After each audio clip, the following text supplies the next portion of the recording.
My name is Blessing John. I'm from Gwoza local government, Borno State. My village is Goshe.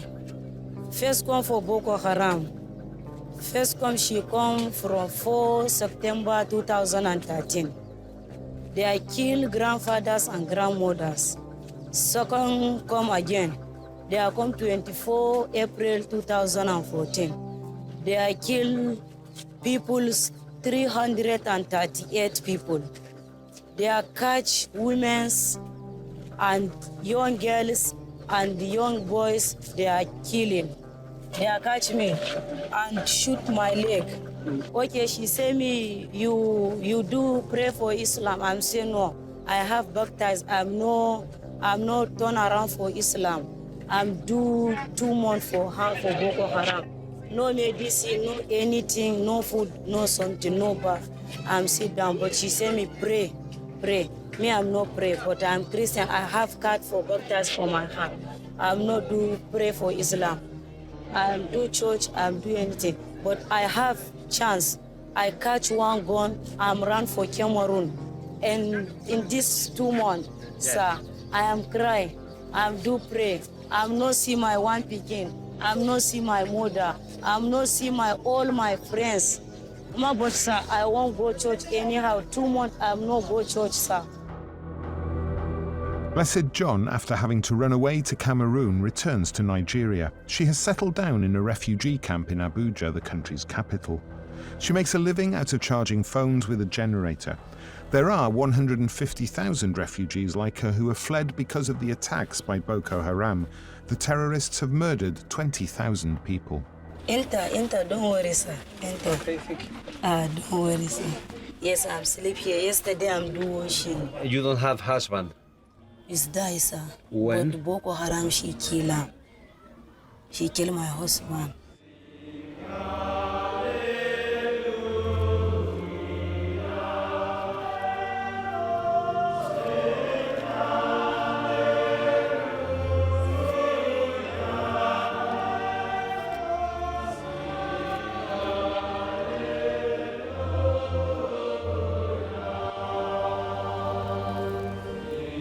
Many of us, they kill them because they refuse to change. They skin them alive, they chop off their hands, they chop their ears, they cut their necks.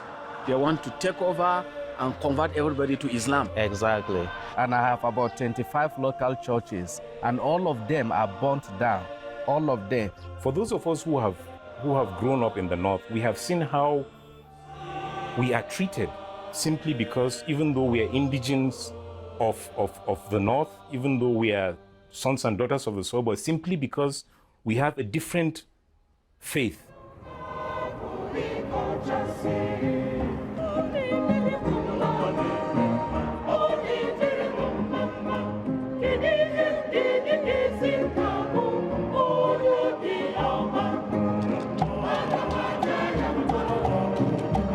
are still smiling, even though there is a lot of hardship, that people have not given up. The idea was to cripple Christianity, to disorganize Christianity, to, truncate Christianity. But that is not happening. In fact, the more these attacks and persecutions happen, the more the Christian religion seems to flourish.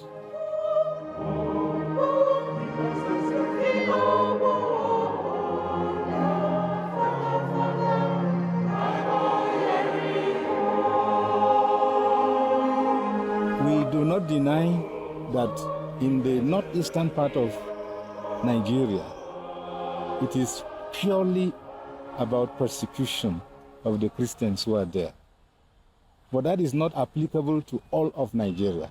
In some parts of Nigeria, it is tension between Muslims and Christians. And this is what we try to address in interreligious dialogue. So, but if anybody believes that they are going to create confusion and create an attack and kill and destroy in order to annihilate Christianity in Nigeria, is a dream that can never come true. Alleluia.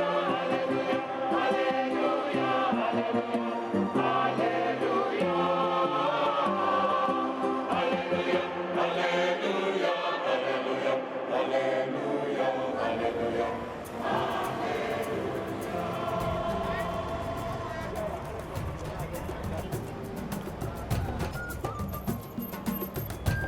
Nigeria, located in southwestern Africa, is the most populated country in the continent, as it has 170 million inhabitants. And even if it is also the richest, 6 out of 10 Nigerians are poor. It is one of the most corrupt countries in the world. Nigeria is divided north, more Muslims than Christians. From the Middle Belt and south, there are more Christians than Muslims. The Christianity was well received in this country, very well received, because with the arrival of the missionaries, then came with them education.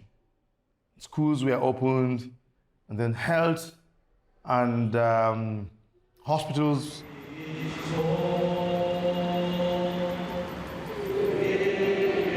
Even if Nigerian Catholicism often tends to protect itself with barbed wire, it's full of life. Churches are crowded from the opening hours.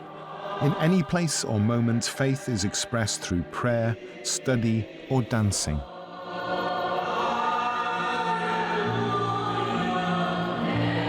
There are thousands of new vocations. Other Christian denominations have the same strength.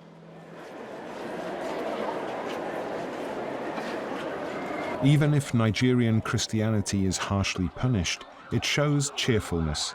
Segregation in the north started in 2000. The Boko Haram terrorist group has murdered tens of thousands of baptized since 2009.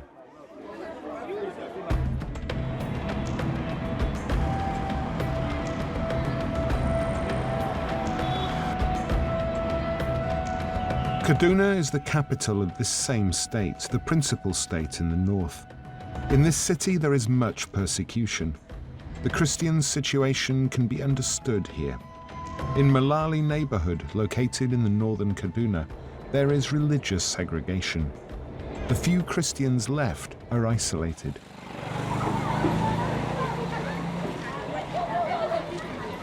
Since the enforcement of the Sharia, this neighborhood has been transformed, as has northern Nigeria. The movement in favor of the Islamic law enforcement took off in 1999. A few months later, 12 states incorporated Islamic precepts in their penal legislation. Kaduna's Christians protested. As a pretext, more than 400 were slaughtered. Yeah, there should be about 400. That's just what I'm saying. But those were the ones that we are seeing. But there were those that their bodies were not even seen. Some were thrown inside the well. So I think the number was more than that. Sharia, segregation, and terrorism. In October of 2012, St. Rita Parish in Malali suffers an attack by Boko Haram. 4 victims die. The parishioners were in the church when a suicide bomber dove in.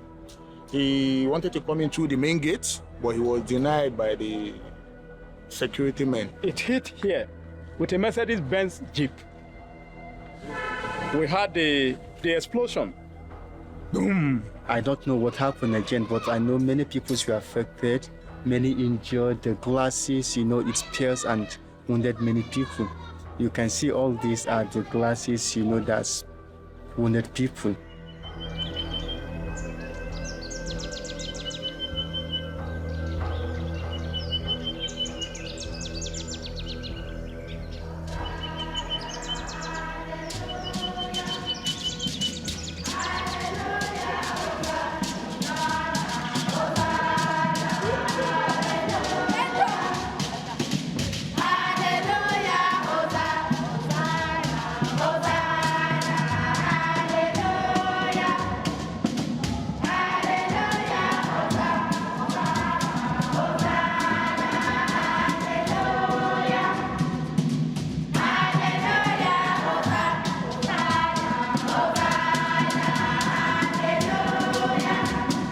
Terrorism against Christians has become frequent since 2009.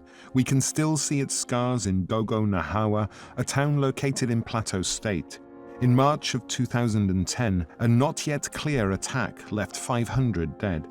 In this town, before outsiders can talk with the victims, the local leader has to approve. We came in here as early as 7 a.m. Of course, found the community in flame. Everywhere was smoky. Inside the community, we now began to witness the scene of dead bodies of children, women, men. Main crops of the area that we have a lot of dead bodies was at the back of the town there. That is where people were running for safety. The children are sleeping inside the house, and his father and the mother, they went out. The children are sleeping, that's why they put fire on the house. Burned 4 children, the matched 1 child, died at the spot. Those people they came to attack us here is our Fulanis. They are not from this village. They came all the way from Borno State to enter this community to attack us because they have a mission to declare the Christian all in this plateau. Where we say it's a religion problem. They say they want to kill all Christians. I hear they say the Christian in this community, they all kill them because they want all the people to join the Muslim religion. For the children and some of the people who witnessed this thing, who witnessed the demise of their wives, their children, they can never forget it. Sometimes they wake up dreaming, believing that their family are alive, but when they wake up, it's not there. They will never forget it. I can't observe myself to tell you something what's happened that time, because I too, I run away, leave my children. Even my woman, she ran away from me. She left the children. I don't know where they are. So I find myself very difficult that day. People, they are sleeping here. My children, they are sleeping. They come and knock the house. They put what is that? Fire. Fire. Look at how the house is. Everybody born. They burn my children. They burn my house. Even, I don't know how to say again. It's okay. No, I can't change my religion. I'm a Christian, and I can't change it because I need my God, and I live only mercy Allah. Guys, God Himself. God Himself. I'm a Christianity. I love it, and I can't change myself. Can't change the religion because the Christianity is a fair religion in the world. Even Jesus came to teach us how the religion is. That's why I love Christianity. This is one of the victims of the attack. She had her hands cut as a result of the attack. They came and attacked us with machetes. It was during the night. They cut me with the machete, and I fell to the floor. I am not going to leave Christianity, even if they kill us all.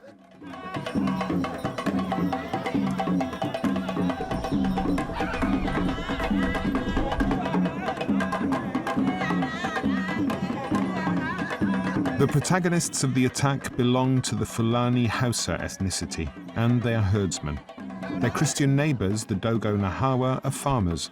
Some say the attack is a clash of tribes. Others assure Boko Haram was behind these attacks.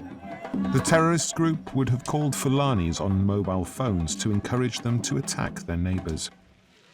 I cannot, with certitude, have not gone into verification of such claims to say there were calls from Boko Haram to the Fulanis, but then all I know with certitude was that these people were attacked. I know that people were killed in Doko Nahawa. I was there. I witnessed the grave, and I had relationship with the families and so on. I am sure a lot of terrible things happened there. But the relationship between what happened and Boko Haram is not what I am not clear with. Sometimes the only consolation is to turn to God. And there is no place to turn to God. Say, for instance, this is a place of worship, this is a church, this is the place people come to sing. You just heard them ring bell, now they're inviting people to come and sing. When they're destroyed, people feel more pain than even losing loved ones. Why? Because this is their final hope. For a Christian to have his church destroyed is really painful. And so the church, and of course turning to God, is one way of putting behind what has happened to them in the past.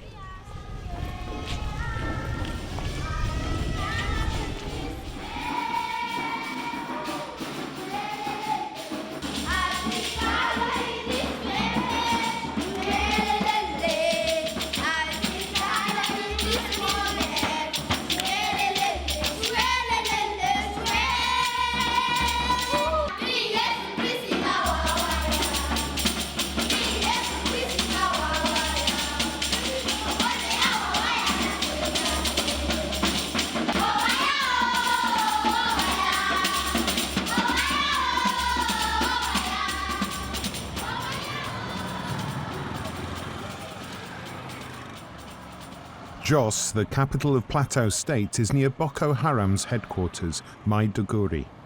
This city hosts many refugees that have fled from the most punished areas. Some of their churches have suffered the terrorist attacks.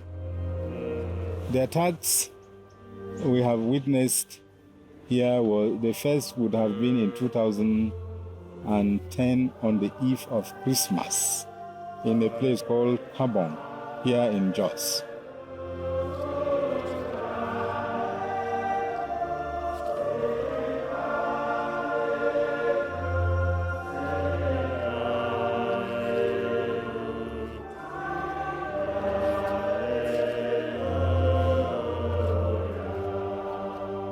In Jos, close to the attacked churches, we find St. Augustine's Seminary.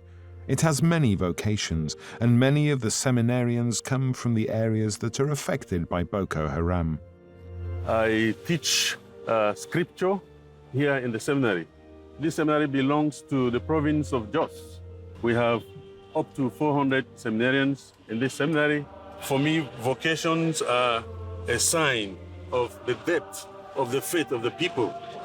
The young people freely, willingly, and happily embrace the priestly vocation to live the faith authentically. Once we live the faith authentically, you show people the joy of the gospel, they will freely embrace the vocation to the priesthood. Experience leading me to I run for my life because I trek from Mubi almost to Cameroon. We trek almost for 20 hours before we got in a motor that would take us to Cameroon. During the incidents that happened last year, I lost my father. And the worst thing that pained me, I was not able to go and witness his burial because the road was blocked.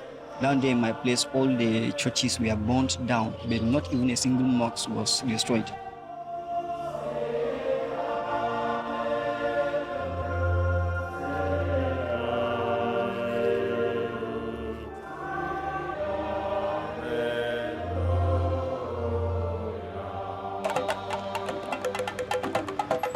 Paul and Zachariah are two Protestants from the Church of the Brethren, EYN Church of Nigeria. Their congregation is extended throughout the 3 states where Boko Haram is most powerful.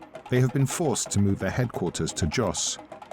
Zachariah has worked in Gwoza, a town in the state of Borno, located a few kilometers away from Zambiza forest that is used by terrorists to take cover. They interview some people and at a gunpoint, whether you will deny your faith or not, and some people will continue to say, we remain for Christ and we better die for Christ. And that is how you will see them slaughtered. You know, many of them have been slaughtered like that. They will ask them, what is your name? Somebody will say, my name is Joseph. Where are you from? I'm from Mubi. Will you agree to deny your faith or you would prefer to be killed? They will say they would prefer to be killed. So we have the statistic, not accurate anyway, but more than 8,000 EYN members are killed. If you go to Borno or Adama, most of the churches have been burnt. But every Sunday, people come in hundreds and thousands to still worship God. We can't live without one another. We must live together as a nation. Christians and Muslims have to live together, but we need to understand that we must love one another. Okay, but with this displacement,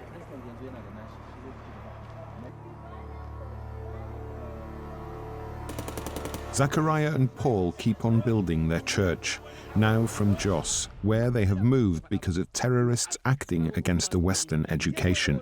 The founder of Boko Haram, Muhammad Yusuf, who was educated in the Quranic schools, initially led a religious movement. Everything changed in 2000. From Maiduguri, he organized the first attacks as a protest for the lax enforcement of the Sharia. The terrorist group gained strength when Yusuf died in 2009. Politicians use thugs, and then when they use the thugs, they abandon them. Basically, this was the beginning of Boko Haram. One of the governors of Borno State, SAS, had gotten these political thugs and used them, and at some point in time, he abandoned them. If you are a Muslim from Gwoza, there's one of the villages there, and you are just 17 years old, 20 years old, and you cannot, and there's no help coming from government, the easiest thing is to join the Boko Haram yourself too. Even Boko Haram grew out of ignorance of the true teachings of Islam. So inside the town, they burn shops, they loot houses, they kill 26 people. If you are not a Muslim, you will not go and buy anything to eat. There is no grinding machine, no water for you, nothing. So even my personal house, the three Boko Haram insurgents married our sisters. Change religion to Islam? No, it's not good. The reason is this. You want me to quote Bible. The problem Jesus Christ said, if you deny me before men, you understand? At the end, I will deny you before my Father. Abuja, in the center of the country, has only been Nigeria's capital since the beginning of the 90s. It is a new city where Boko Haram seems to be far away.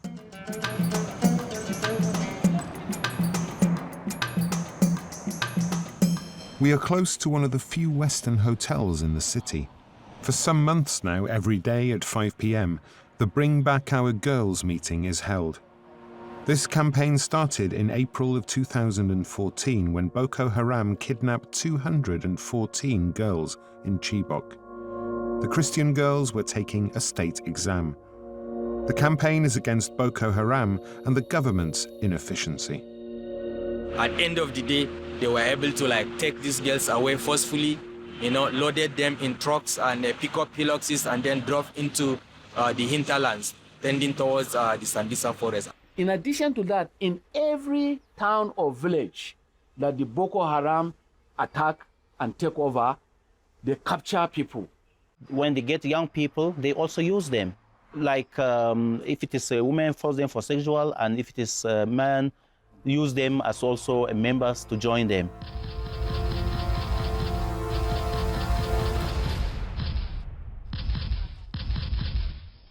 What letter is this one? Letter P. You say P. P. P. P. Q. Q. R. R. P. P. P. P. Q. Q. Hanatu is a teacher in one of Abuja's refugee camps. Many refugees hide in the city's outskirts, having fled from Boko Haram. They first went to Cameroon, then to Chad, and now they come back to their country. They have built precarious homes under tarps. Under the strong sunlight, the passion for teaching or faith is still alive. In those areas, in those places, you get at least 2 to 3, 4,000, 5,000 displaced persons, including men, women, children, everybody. They came here as a result of the Boko Haram attacks. And before then, they were peaceful people living normal lives before the insurgents. And some of them explained that they came with serious threats, and especially on the women. And the school that I was teaching inside this, in the school premises, they burn it, all the textbooks, all the bench, anything there, they have burned it. And then 2 big church in our village, they have burned it, both of them. Trouser and red T-shirts and a black T-shirt and red T-shirt, that's how they dress. But some of them, they are wearing white clothes. I'm explaining to the children that we don't fight because Jesus did not teach us how to fight. Jesus teaches us to love one another, and then Jesus is loving them. And Jesus is loving us too, that we escape from our place to this place. If not because of Jesus that love us and protect us, we cannot see this place. So I am teaching the children so that they will not fight. They will love one another. Oh, if you tell children to love Boko Haram, they say they will not love Boko Haram because they kill their parents, they kill everybody, they burn their property. They are not loving Boko Haram. They don't want to hear that. They say they will not love Boko Haram. If I teach them that love your enemy. Jesus teaches us that to love your enemy. They say, no, it's not this type of element that will kill our life. Let them follow Jesus Christ. I'm advising them not to drop Jesus. No, not them to drop following Jesus. Let them hold Jesus Christ as their personal Savior. Without God, they cannot live.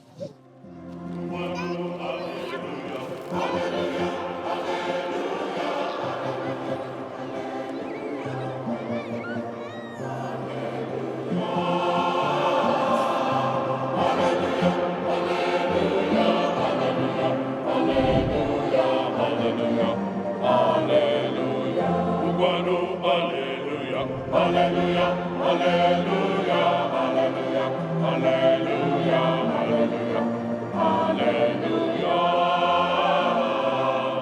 alleluia, alleluia, alleluia, alleluia, alleluia, Hallelujah, hallelujah. Nothing happens in the life of an African that has nothing to do with music, from birth till death. Alleluia.